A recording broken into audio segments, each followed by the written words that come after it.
out this reading material.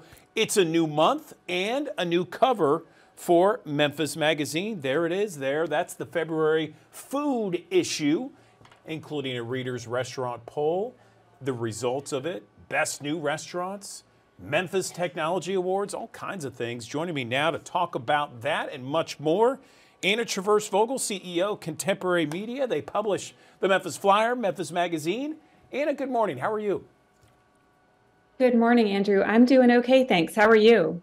Doing well, thank you. So tell me about this month. I like the cover, very festive, I see.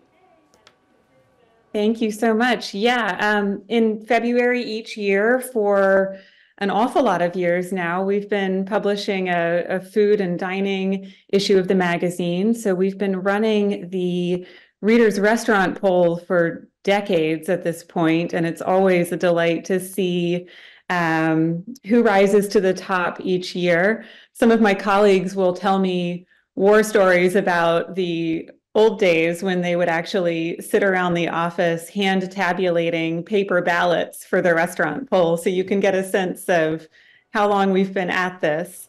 But so we have the results of the restaurant poll that we conducted around the turn of the year, and always some good resources there, help us remind ourselves of where to go out to eat. And then this year, for some of our other food-related content in the issue, we assigned our writers with the really, of course, very difficult chore of going around to some of the most exciting new restaurants in the Memphis area that have opened over the past 12 to 15 months or so. I actually had a chance to go down to Dos Hermanos, which is the restaurant that's featured on the cover. It's a spot that's actually in a library. So I, of course, as a book nerd, got a huge kick out of the fact that I went to go have brunch in a library. You don't normally get to do that. And better still, although I did not participate because I'm still myself, there was actually karaoke happening at the brunch in the restaurant in the library. So that was a lot of fun. So I wrote about that, and my colleagues wrote about a handful of other new restaurants that have opened. So we just had a lot of fun with that, lots to feast your eyes on, and and maybe go have an actual feast as well.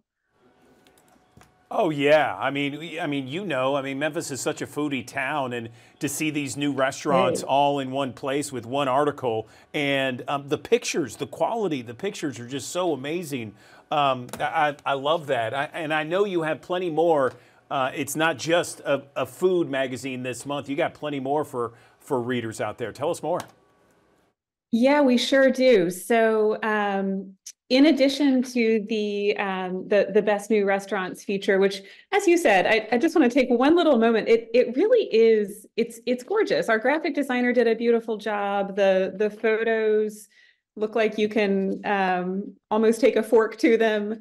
And it really has me just wanting to go out and experience even more of the spots that I have yet to try. So I'm really excited about that, not just as an editor, but also as someone who lives and dines in Memphis.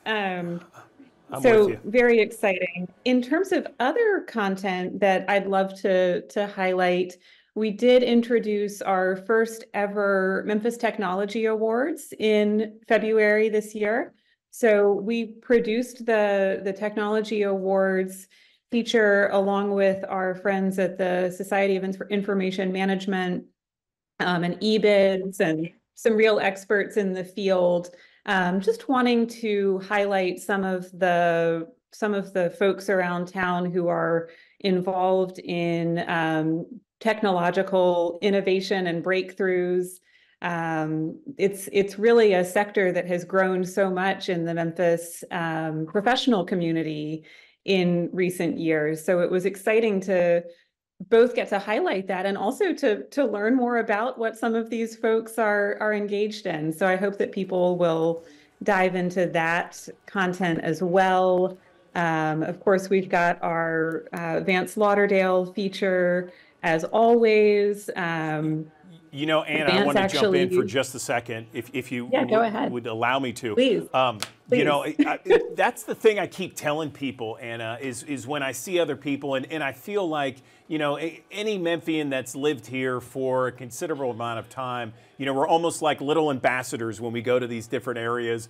And I always tell people, because they think of Memphis, they think of barbecue, Elvis, maybe some other music, and I'm like, listen, there's so much more involved, and I love the fact that you guys are highlighting the technology in the high-tech sector that is here, because I do have some friends and contemporaries that are doing very well in that sector of our local economy. It's great. That's exactly right, Andrew. I'm so glad that you said that, because I do think that sometimes we get into our bubble and we think we know everything that's going on in Memphis, but really there's so much more than meets the eye. And, you know, and sometimes it can take a little bit of reminding. I'm as guilty of it as anyone. But I was so glad that we had the opportunity and the strength in our partners to be able to shine a light on that sector. You know, just in terms of a few other bits and bobs in this issue, we also have a really interesting story about the 185-year history of the Memphis Chamber that Michael Finger prepared for us. He really gets into the long history of the chamber, which of course also gives us an insight into the history of the city writ large. So that was fascinating to learn more about. And you know, just so much other stuff in here. I personally loved learning about the Vieux Chalet on Summer that Vance wrote about in his flashback this month at the very end of the magazine. You know, oftentimes there will be some restaurant or another business, local spot that people remember fondly and maybe haven't thought about in a long time. So I love when we can jog the memory on places like that and, you know, and give people that little flash of nostalgia. So that's special, and of course ties in well with the restaurant theme. So we had a lot of fun putting this issue together. I hope that people will have as much fun reading it. Absolutely. I mean, if I were to tell our thousands of viewers that are watching us right now, Anna, I would say first thing you want to do if you pick up a Memphis Magazine, read the letter to the editor that you wrote. Second thing is check out Vance Lauderdale. I always read that second. And then the other articles that whatever's featured in the month of, you know, said magazine. And this month it's food. You can't go wrong with that. You can't go wrong. You really can't go wrong.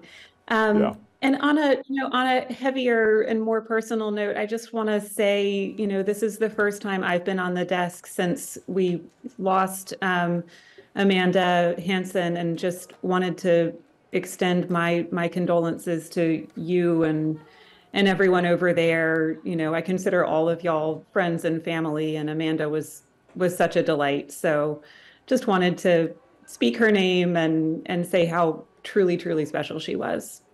No question, Anna. Thank you for saying that. And yeah, it was that was a sudden loss for us, but you know, she is certainly here in spirit, and so the digital desk was her baby, and so we're carrying on her legacy each and every day at the digital desk. So thank you for saying that. We appreciate it. Anything else before we let you go on the February edition?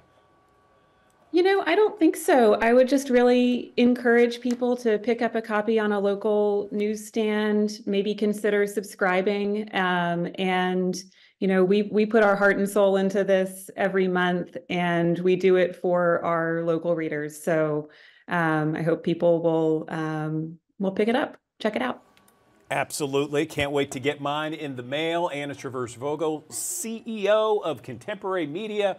We appreciate, as always, your discussions and your Memphis Magazine and the staff. You guys do such a great job. Thank you. Ditto. Thank you so much, Andrew.